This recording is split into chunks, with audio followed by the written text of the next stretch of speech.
Hey, are your clouds not coming out the way that you thought they would when you're doing your painting? If so, stay tuned because I'm going to show you a really cool quick tip to give your clouds that extra little pop that make them more realistic, but also pleasing to the eye. So let's get into it.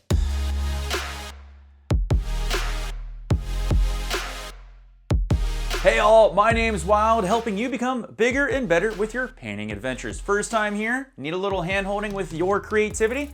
That's all right, I got you covered. Hit that subscribe button down below and tick that bell so you know when my videos go live for you. So if you're a new painter out there, you probably have struggled a little bit with clouds, and the biggest problem people have is generally when they put them on darker colors, your white paint will get contaminated with the undercoat, generally blue, which kind of mutes the color of the white, not making them really stand out to be big and impactful and give that kind of eye visual candy kind of look. So what you want to do is add another extra layer when your painting has dried. It's going to give it that extra little highlight look that's going to make it pop. So let me show you what I mean by showing you a quick little example here that you're just going to love. For this tutorial, you're going to need a few simple tools and supplies, which you probably already have. For your brushes, you're going to need a fan brush, but you can also use an angled shader or a dagger brush or even a filbert, plus a 2-inch brush. And of course, you're going to need some white titanium paint. Now, if your white titanium paint is really firm like Winsor Newton paint, which is completely fine, I recommend having a little few drops of either liquid clear on standby, or you could use even something like walnut oil. Whatever you got near will be perfectly fine. So here's our painting we did on our Wine Wednesday, and it looks really good and fantastic. But if you wanted to add a few more details here in the cloud, what you want to do is wait till your painting's pretty dry here. We've already got a dry painting, so don't have to worry about it. And we can add some details of highlights on here to really make them pop and come forward.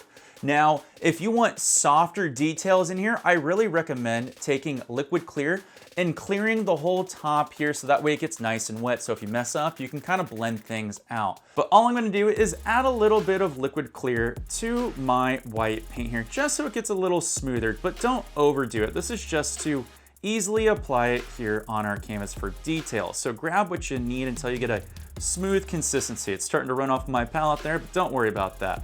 And again, we want to use a little bit of the corner of the brush like we did to produce these clouds. If you need any help with clouds, I'm going to put a video in the top right corner you can take a look at. Now, what you want to do is look at where your light's coming from and add details. And since our light source is on the bottom, a lot of the light would be catching the bottom of these clouds. I don't want you to worry about that at the moment. I really want to get comfortable with putting details on top of the clouds because that's actually a lot easier to do. So let's just start with that. So what I'm going to do is just find some subtle detail spots and start whisking in some little highlights here and really start to make a little bit of a shape that stands out a little bit more on my cloud shapes here. And I'm just having a light touch, but all I'm really doing is more or less whisking the clouds and letting my paint and bristles flare out and grab onto certain spots where I think some highlights would kind of catch in the clouds here. And don't go too crazy with it because you want to have some darks and midtones here. That's what's going to make your clouds stand out and separate from one another. If there's one strong tip here, it is to keep that paintbrush moving because it's going to make your cloud look more natural overall with all these little subtle details here. All right, there we go. I think that looks pretty good. So now that we've got all of our highlights detailed in here, what we really want to do is give it more of a natural flow. So with a nice clean fan brush here, we're more or less going to scrape in and get all the kind of shape that we want just on the bottom to blend it into the shape and the body of our cloud, and grab a little bit and kind of just pull down into the body of the cloud. And this is going to give it more of a natural shape. But it's okay to have very strong highlights because those are going to look like specular highlights where the sunlight kind of more or less just kissed it. And get some smooth, soft details, but still some strong highlights in here, okay? I think you can even hear how hard I scrape on this canvas sometimes. And just to reiterate, all I'm really using is the corner of the brush and really letting those bristles work back and forth, up and down, and zigzag and scrape in a little bit here. You don't have to blend it in too much because we'll get that a little bit on our next step here. Now I think you can see how the details are starting to pop out here a little more. Our next step is to clean up all of our messy brush strokes that we introduced with that fan brush.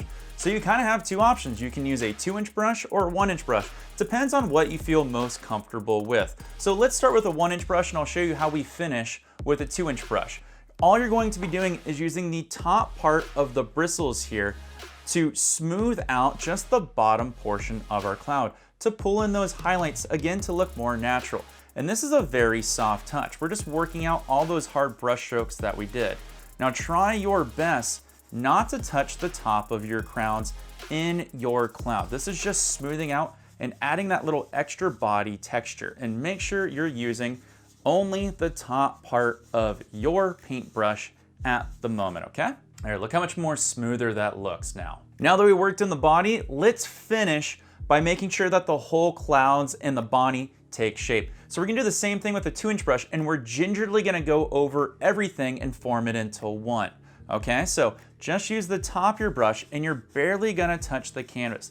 And this is just to work out the gigantic blobs and also smooth out some of the brush strokes from the first time we put them on with the fan brush, okay? So very, very softly.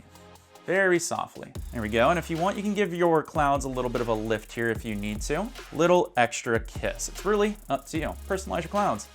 Work off all that paint again, and then make all of your paint strokes even across your horizon and sunset. So that way it doesn't look like a painting, it looks like a photograph. See, wasn't that super dope? It's something so easy that you can add on to your painting. It only takes a few moments to make it so much better. I really recommend you give it a shot. One of the biggest problems people do with wet on wet painting is they see Bob Ross and Bill Alexander and all these other really good painters knock out a painting in just a few short minutes. And that's really cool, but that's probably not you at the beginning, and it definitely is not me. So don't be afraid to go back to your paintings and add these little awesome details, because it's really gonna take it above and beyond what you thought you could do. And you're welcome. Now, if you need any more help with painting, or perhaps you wanna see how we did that awesome sunset painting, which is perfect for any beginning painter out there, got you covered.